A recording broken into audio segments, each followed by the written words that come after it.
Kibar, saygılı ol. Hünkârımızı memnun et.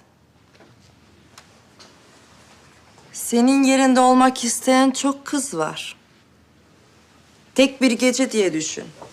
Hayal kurma. Eğer ki hünkârımızı mutlu edersen seni hediyelere boğar. Bu da bir şeydir. Mahidevran Sultan onun tek kadınıdır. Her perşembe onunla beraber olur.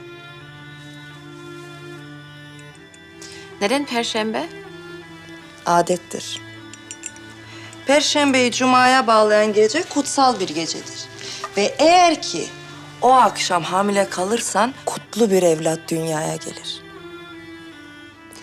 Bugün günlerden ne? Çarşamba.